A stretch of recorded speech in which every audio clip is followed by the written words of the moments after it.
The Love Life and Lose Weight podcast will teach you the art and science of changing your habits around food.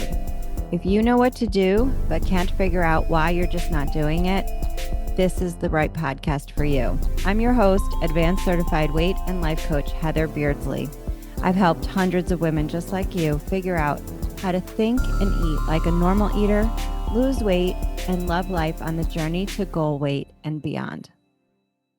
It's been a minute. Welcome to the first episode of season 4 of the Love Life and Lose Weight podcast. And just like that, 3 years has gone by.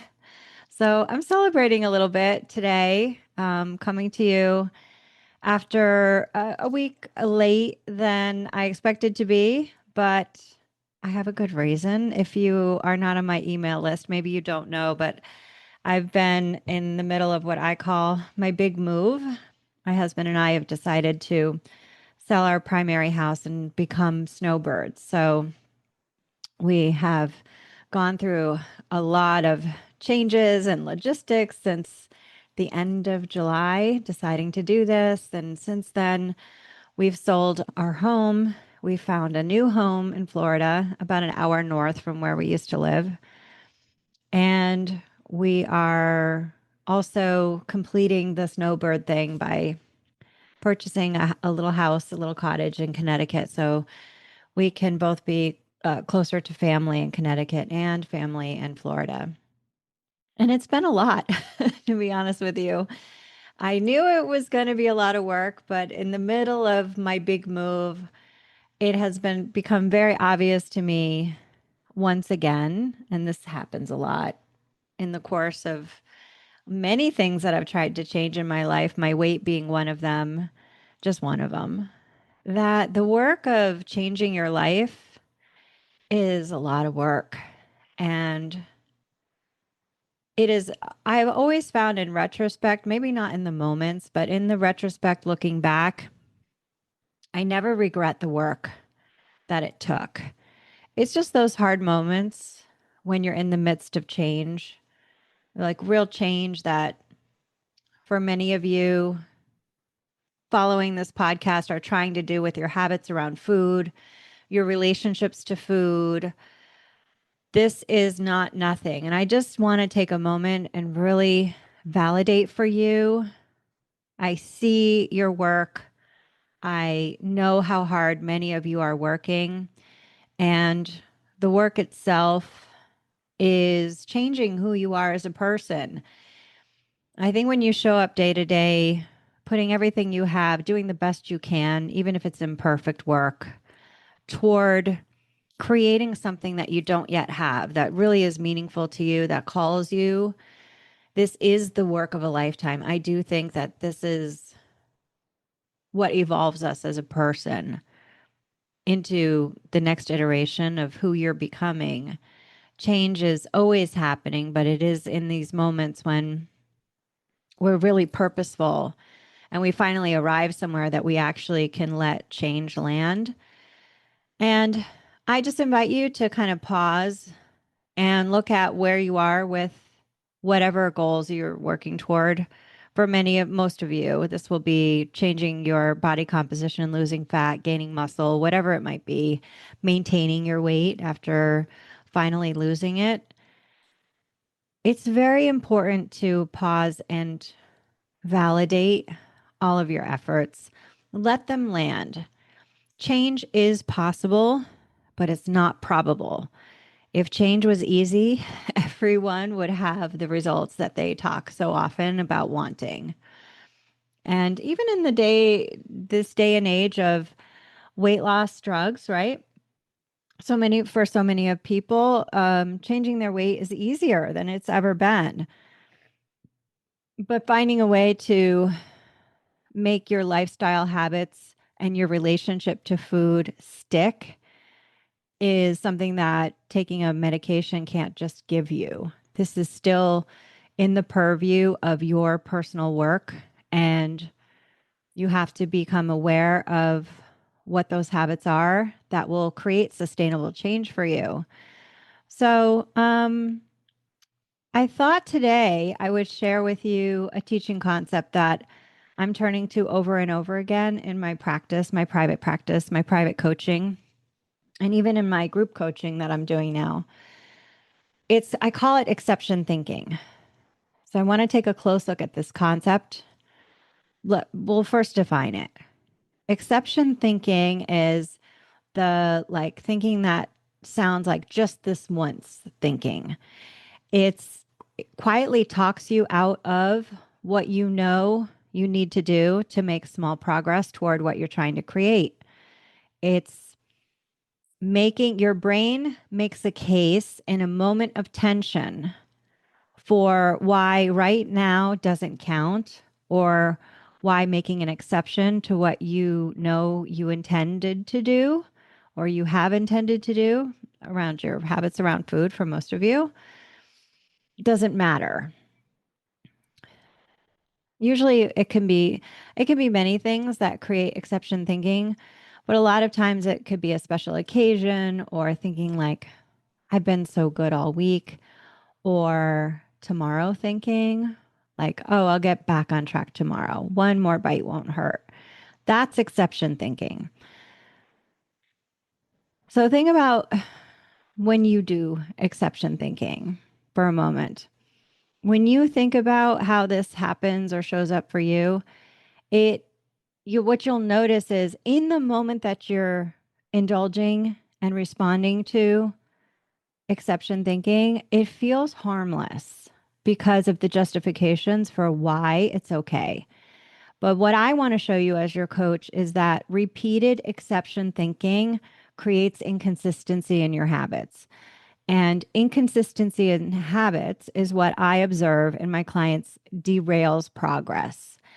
Not only does it derail your progress, but when you slow down or interrupt your progress because you have this habit of responding to exception thinking, it erodes your trust with yourself, your reputation with yourself. When you know that you break your own promises, there is a cost to that, to your own reputation with yourself. And this is where insecurity around whatever weight you've been able to create for yourself can sneak in, because if you know you let yourself down and you know that your reputation with yourself is oftentimes being given exceptions, you don't really trust yourself. And we need to have trust and we need to have consistency. We need to build these things so that you can get where you want to go with your body composition and your weight goals or anything else you want to create. So the goal with understanding exception thinking is not to eliminate it, because that's perfectionism. There will always be some exception thinking that comes into life, and that's not even a problem. The problem is when you're doing exception thinking and you're not even aware that you're doing it, and then you're wondering why you're not getting results. That's a problem. So it's increasing your awareness. So you can recognize when you are in the middle of a habit of responding to exception thinking, so that you can see this habit clearly. You can recognize it. And when you are aware of it and you can recognize it, then you can identify what your triggers are for exception thinking. What are your triggers that lead to those moments when you're seeking relief, reward, or permission? So when you can recognize that, you can eventually give yourself what you're really looking for in those moments of tension when you think letting yourself off the hook with your habits around food is going to give you what you're looking for. And most often, food is not giving you what you're actually looking for. This is kind of, it's not obvious that this is about real human needs in the moment and building a life that meets those needs instead of tasking yourself with changing habits, but not changing the life setup that you have as well, so that you don't create those moments of tension that you look for relief from by exception thinking. So I can give you more examples of how this works. The main thing is that you realize we just want to decrease how often you indulge in exception thinking so that you can decrease its impact on you. Just step by step, practice by practice, instance by instance. The fall season in the year is the season that I observe exception thinking is the most prevalent because we're kind of the whole energy of fall is to kind of slow down and shift. The light changes, the kinds of food we eat changes, the temperature changes. We are still primal human beings that are subject to so many of these changes, even just mood wise. People a lot of times experience more depression or more anxiety during the fall season. I've observed that just anecdotally in my clients as well. So these pressures can also be a big player in exception thinking because we're adapting to a change in the seasons that and these changes are very real. For example, let's say over the course of the summer, you created like this amazing walking habit. Well, we know by the end of October, where we are now, it may not even be light anymore when you walk in the morning. It may be too cold. It may be a bigger ask for you to get out of bed.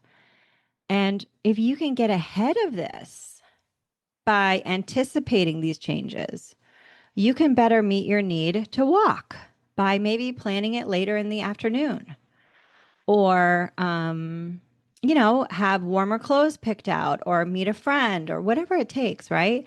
Instead of just holding yourself to the summer schedule when you know it's way harder for you to get out of a warm bed and out into the cool morning air when it may not even be light out.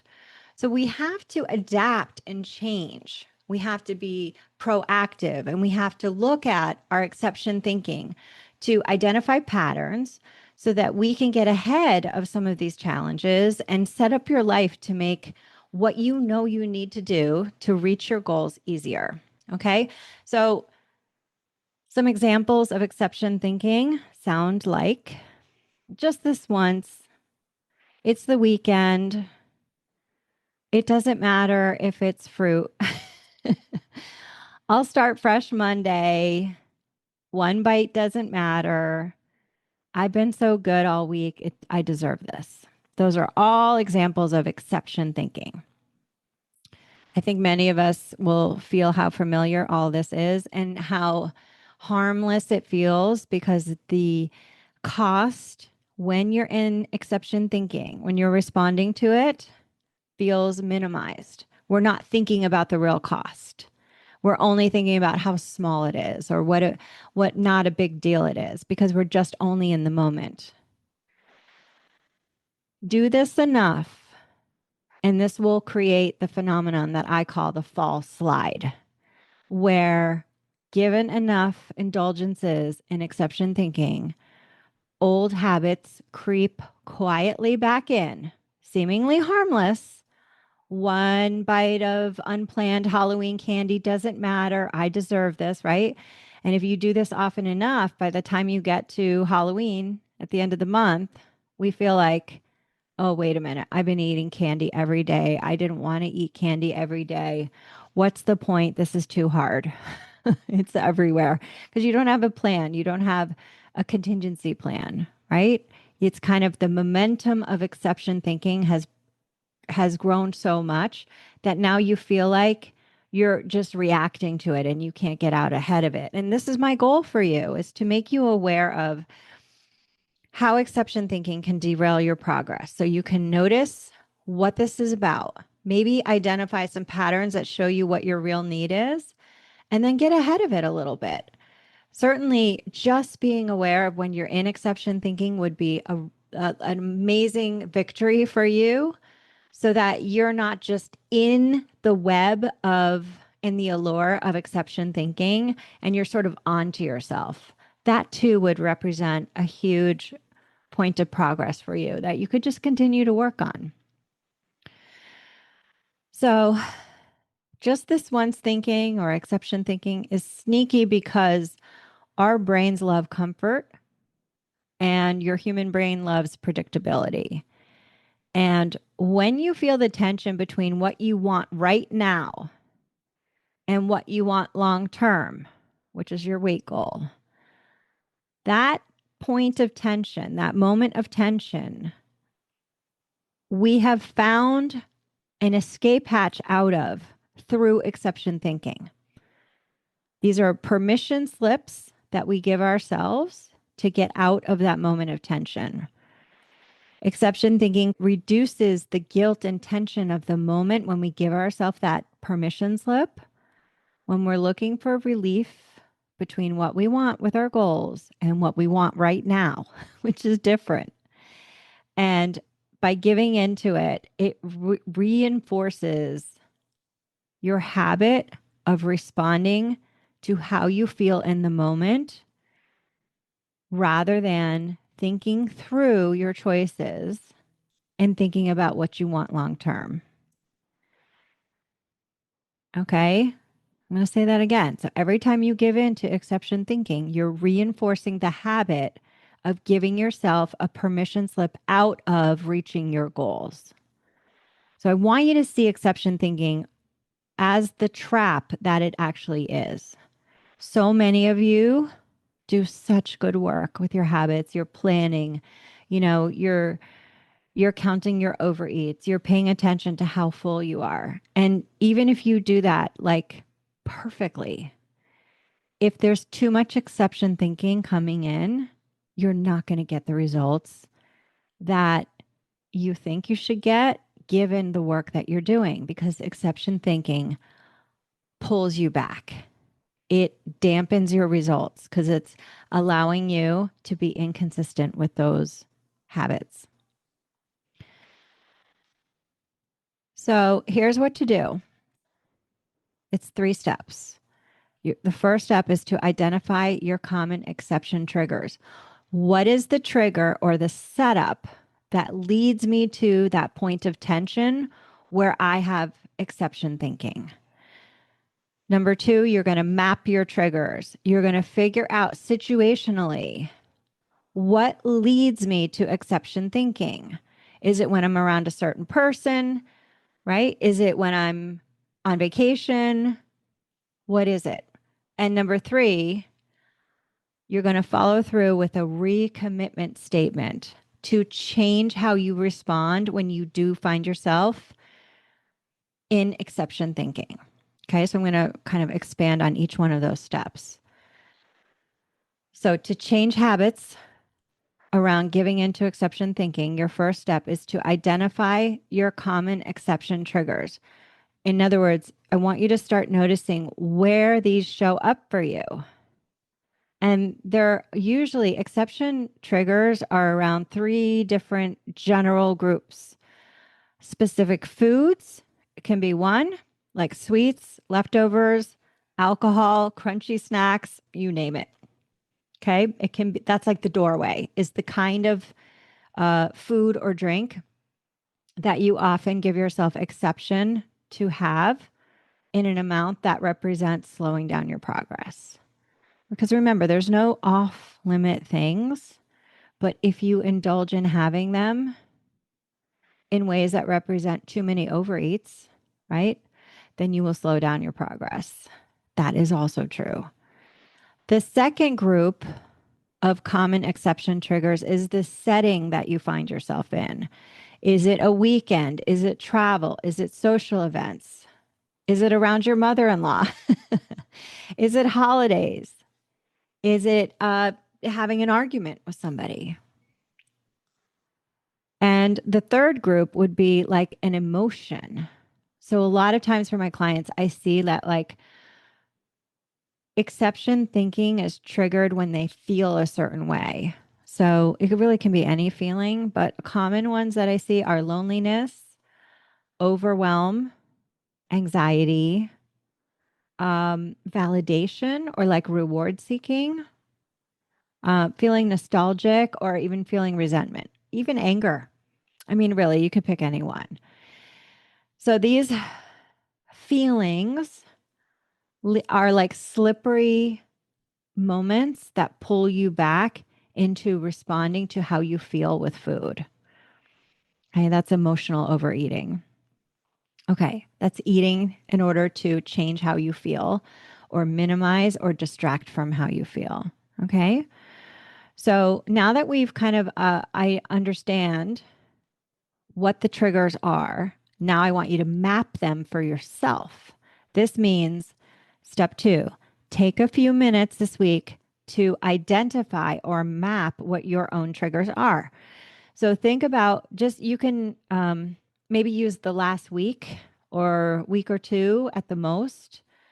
Think back to when you have exception thinking or fuck it thinking, right? Or just this once, or it won't hurt, or one more bite, right? These excuses that come up.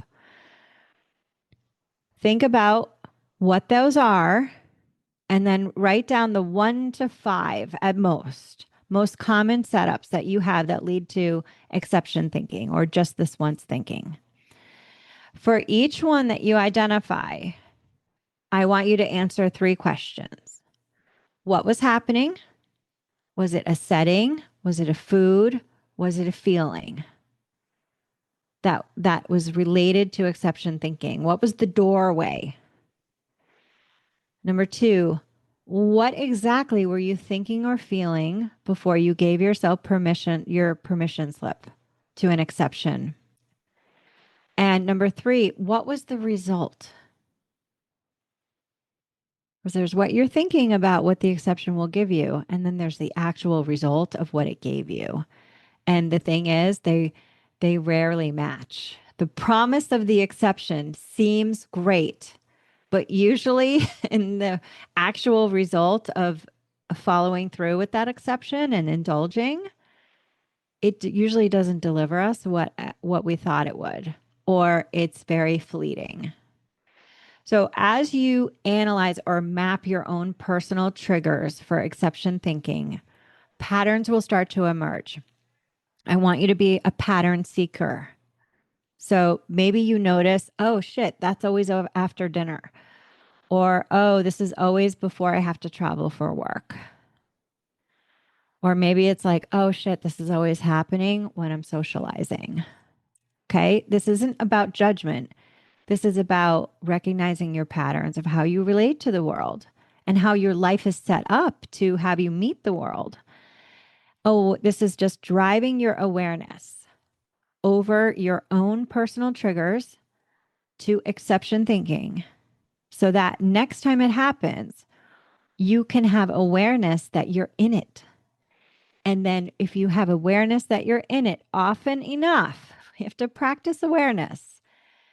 Eventually, you'll be able to choose slightly differently next time so that you can get slightly different results. That's the goal. Okay.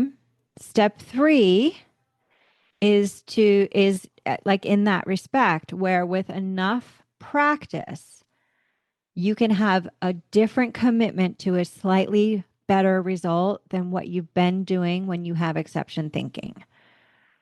So once you see your pattern, you can choose how you want to respond slightly differently next time.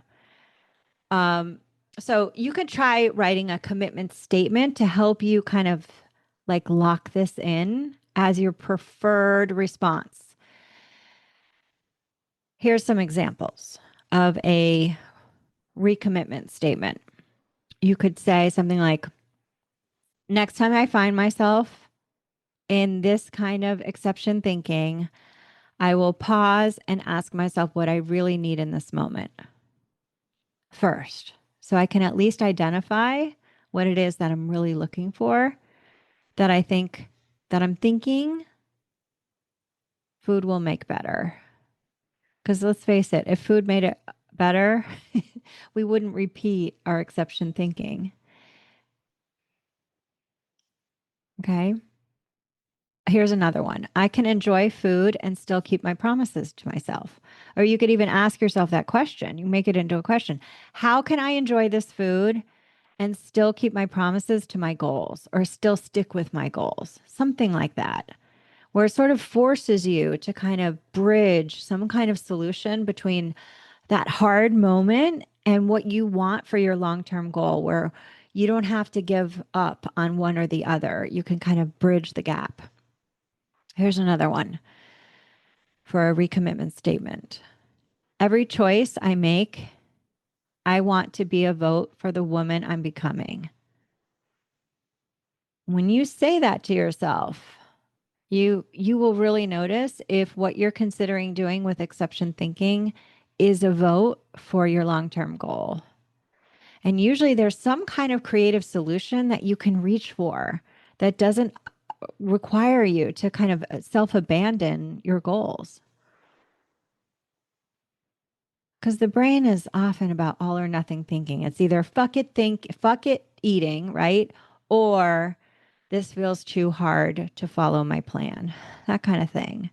And the truth is there's many solutions that are in the middle of those two that would represent a positive point of progress for you, where you could get slightly better results, or you could overeat slightly better than you've been overeating.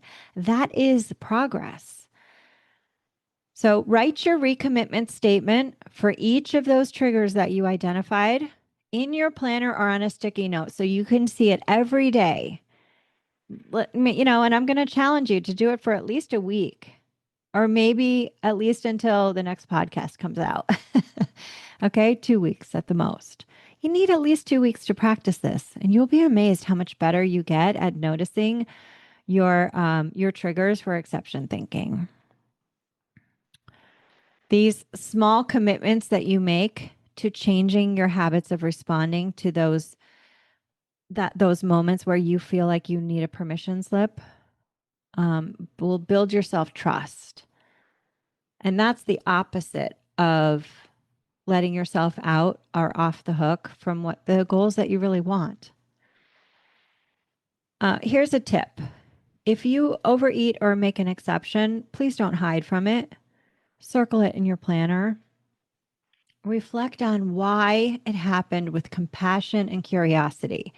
This is how you turn the result of an exception into insight instead of a setback. Okay, it's not a badge of shame.